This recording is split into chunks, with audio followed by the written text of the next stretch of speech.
দর্শক আপনাদের স্বাগত Walton smart fridge presents TVS ইনসাইটে। আমি আপনাদের সাথে আছি যেমুন্নেসা আলো।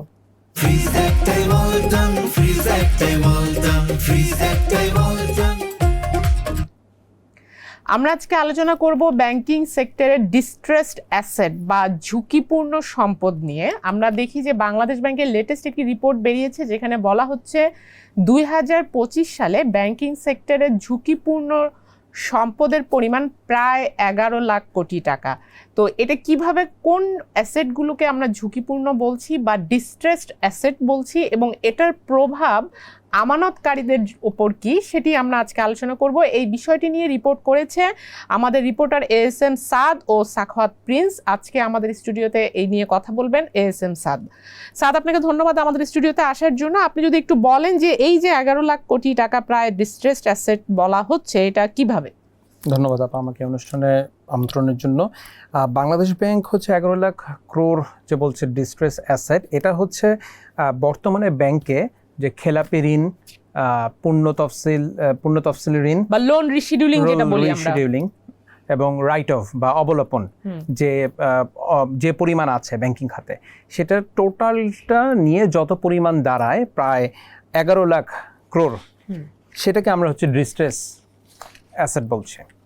তো এটা কোনটা কত? ডিস্ট্রেস অ্যাসেট আমরা যদি বলি ডিসেম্বর পর্যন্ত, 2025 সালের ডিসেম্বর পর্যন্ত, তাহলে দেখা যাবে যে ডিফল্ট লোনের পরিমাণ প্রায় 5.5 লাখ ক্রোর, আর রিস্কেজুলের প্রায় 4.5 লাখ ক্রোর এবং রাইট অফ হচ্ছে 83,000 কোটি টাকা বর্তমানে ব্যাংকিং। তো এই টোটালটা তো আমরা দেখছি যে আমাদের যে টোটাল লোন আছে তার প্রায় 60%। তার মানে আমরা যদি দর্শকদের বোঝার জন্য বলি যে 100 টাকা যদি তারা লেন করে থাকে ব্যাংক, তার মধ্যে 6 টাকাই আসলে সেটা এখন ঝুঁকির মধ্যে আছে। তো আপনি যদি একটু রিশিডিউল, আমরা দেখলাম আপনি রিশিডিউল কত 2025 সালে হয়েছে এবং এইটা ট্রেন্ডটা কেমন? এটা আমরা দেখেছি আপা বাংলাদেশ ব্যাংকের প্রতিবেদনে যে 1 বছরের মধ্যেই রিস্কেজুয়াল হয়েছে, মানে 2025 সালে রিস্কেজুয়াল হয়েছে 1,70,000 কোটি টাকা, যেটা 2024 ছিল এটার প্রায় অর্ধেক। তো আমরা এটা বাংলাদেশ ব্যাংকে জিজ্ঞেস করেছি যে এটা হওয়ার আসলে কারণটা কি। বাংলাদেশ ব্যাংকের সাথে কথা বলে আমরা মূলত 2টি ব্যাখ্যা পেয়েছি। প্রথম ব্যাখ্যাটা হচ্ছে যে বাংলাদেশ ব্যাংক 2024 সালে যখন 5 আগস্ট হয়, যখন বাংলাদেশ ব্যাংকের গভর্নর চেঞ্জ হয়, ডক্টর আহসান এইচ মনসুর যখন আসেন, তখন তিনি ব্যাংক খাতকে আরও সংস্কারের উদ্যোগ নিয়েছিলেন এবং ব্যাংক খাতে আসলে প্রকৃত খেলাপি ঋণ কত সেটা তিনি আসলে বের করার একটা উদ্যোগ নিয়েছিলেন ব্যাংক খাত সংস্কারের অংশ হিসেবে। তো সেই সময় বাংলাদেশ ব্যাংক একটা নিয়ম করে, মেয়াদোত্তীর্ণ ঋণের সীমা সেটা 6 মাস থেকে 3 মাসে নিয়ে আসেন। অর্থাৎ ইন্টারন্যাশনাল প্র্যাকটিসে আমরা ঢুকে যাই লোন করার ক্ষেত্রে, মানে ডিফল্ট লোন করার ক্ষেত্রে। আগে লোন পেমেন্ট 6 মাস পর্যন্ত না করলেও সে 6 মাস পরে যায় ডিফল্ট হতো, ইনস্টলমেন্ট পেমেন্ট না করলে। তারপরে সেটা কমিয়ে 3 মাস করা হয়। মানে অর্থাৎ 91 দিন হলে সে খেলাপি। সুতরাং এইটা যখন সময়সীমাটা কমিয়ে আনে বাংলাদেশ ব্যাংক, তখন হচ্ছে এই খেলাপি ঋণের পরিমাণটা অনেক বেশি বেড়ে যায়, যেটা আমরা 2025-এ দেখেছি যে অনেক খেলাপি ঋণ বেড়ে গিয়েছিল এবং সেই সময় হচ্ছে NPL এর সংখ্যাটা আসলে বেড়ে যায়। প্রকৃত চিত্র যেহেতু বের করে আনা হয়, বিভিন্ন আমরা অডিট করে দেখতে পেরেছি, করে দেখা যায় যে তখন খেলাপি ঋণের পরিমাণটাও বেড়ে যায়। এখন খেলাপি ঋণের পরিমাণটা যখন বেড়ে যায় এবং তখন হচ্ছে আসলে ব্যাংকগুলোর তার এগেনস্টে হচ্ছে মানে পূর্ণ তফসিলে তো সে করেছিল ওই সময়, এবং এই বছর 2025 সালের শেষে হচ্ছে আমাদের যেহেতু 2026-এ নির্বাচন হয়েছে, তার আগে পূর্ণ তফসিলের একটা বেড়ে যায় এবং বাংলাদেশ ব্যাংক 2025 শেষের দিকে একটা পলিসি সহায়তা দিয়েছিল, সেইটার এগেনস্টে অনেক হচ্ছে তখন পূর্ণ তফসিলি করা হয়েছিল। মূলত এই দুইটি কারণে হচ্ছে তখন পূর্ণ তফসিলিটা তখন বেড়ে যায় আর কি। তো এখানে আসলে এই যে ডিস্ট্রেসড অ্যাসেট আমরা বলছি প্রায় 11 লাখ কোটি টাকা, 60% আমাদের ব্যাংকের ইন্ডাস্ট্রির এখন ডিস্ট্রেসড হয়ে আছে। এইটার প্রভাব আসলে ব্যাংকের ক্যাপিটালের উপর কিভাবে পড়েছে?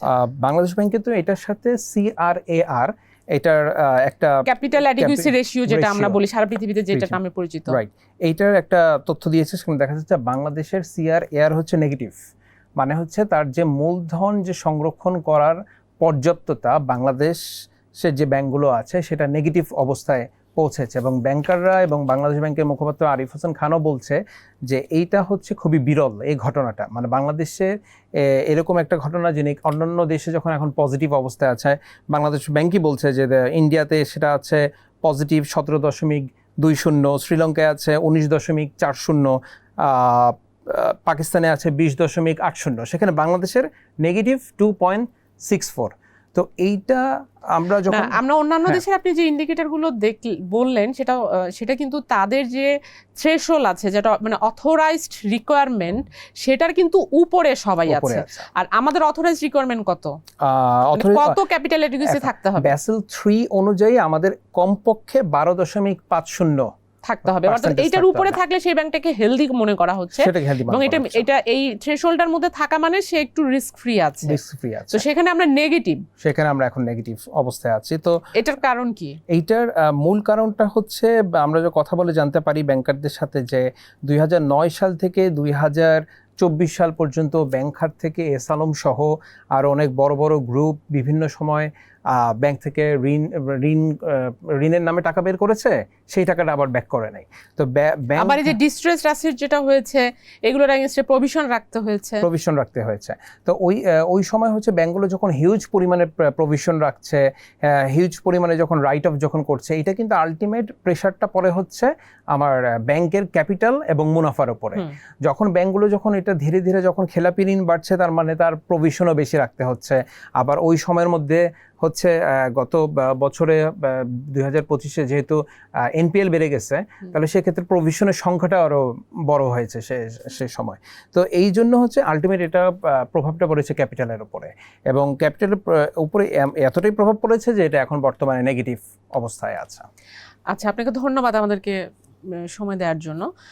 দর্শক, আমি আরেকটু যদি ব্যাখ্যা করি, শুধু ক্যাপিটালের উপর পড়েছে সেটার কারণে আরও একটি ইম্প্যাক্ট হলো যে এই কারণে কিন্তু ব্যাংকগুলো লোন দিতে পারছে না, তাদের লেন্ডিং ক্যাপাসিটি অনেক শ্রিঙ্ক করে গেছে, যে কারণে অনেক বিজনেস গ্রুপ কিন্তু এখন ব্যাংক থেকে লোন পাচ্ছে না। এবং যখন ব্যাংকের লেন্ডিং ক্যাপাসিটি কমে যায়, তখন কিন্তু তার প্রফিটও কমে যায়, কারণ তার মেইন ব্যবসাই হলো লেন্ডিং করা। অন্যদিকে এই ডিস্ট্রেসড অ্যাসেটের প্রভাব কিন্তু আমানতকারীদের উপর আছে, যেহেতু এই লোনগুলো ঝুঁকিপূর্ণ, সে কারণে আমরা পুনঃতফসিল করা, অর্থাৎ যেটাকে রেগুলারাইজ করা হয়েছে পলিসি কমিটির সহায়তায় বিভিন্ন ইনসেন্টিভ নিয়ে, সেই লোনগুলোকেও কিন্তু ঝুঁকিপূর্ণ বলা হচ্ছে। এই কারণে যে ইন্টারন্যাশনাল মনিটারি ফান্ড, তারা কিন্তু ডিস্ট্রেসড অ্যাসেট বলতে এনপিএল অর্থাৎ যেটি ডিফল্ট হয়েছে এবং একই সাথে যেগুলো রিশিডিউল হয়েছে সেগুলোকেও কিন্তু মিন করে, এবং একই সাথে যেই লোনটা রাইট অফ হয়েছে, অর্থাৎ রাইট অফ সেই লোনটাই হয় যেই লোনটা অলরেডি ডিফল্টেড হয়েছে, যেটা এখন বুক থেকে ব্যালেন্স শিট থেকে ব্যাংকগুলো বের করে দেয়, যেটা রিকভারির সম্ভাবনা খুবই ক্ষীণ, সেগুলোই কিন্তু রাইট অফ করে দেওয়া হয়। তো এই সংখ্যার কারণে আমরা দেখতে পাচ্ছি যে আমানতকারীরা যে টাকা পাচ্ছেন না, এই ডিস্ট্রেসড অ্যাসেটের অন্যতম এই কারণ হচ্ছে আমানতকারীরা টাকা পাচ্ছেন না। এই কারণ এই পরিমাণ, আপনার 100 টাকার 60 টাকায় যদি লস হয়ে থাকে ব্যাংকের, এই 60 টাকা তো আসলে ডিপোজিটরের টাকা, তো সে ডিপোজিটরের টাকা ফেরত দিতে পারছে না। এবং এই যে আমরা এত আন্দোলন দেখছি, ইসলামী ব্যাংক, আরও যে ব্যাংকগুলো মার্জ হয়েছে, এর বাইরেও অনেক ব্যাংক আমরা নাম জানি কিন্তু বলছি না সেন্সিটিভ কারণে, এরকম অনেক 20টির উপরে ব্যাংক যারা ক্যাপিটাল ডেফিসিটে আছে, অনেক ব্যাংকই ডিপোজিটরের টাকা সময় মতো ফেরত দিতে পারছে না। এটার প্রধান কারণ এই ডিস্ট্রেসড অ্যাসেট। তো এই ছিল আজকে আলোচনার বিষয়। দর্শক, আমাদের সঙ্গে থাকবার জন্য আপনাদেরকে ধন্যবাদ, এবং আমাদের প্রোগ্রামটি যদি ভালো লাগে তাহলে লাইক দিবেন, শেয়ার করবেন।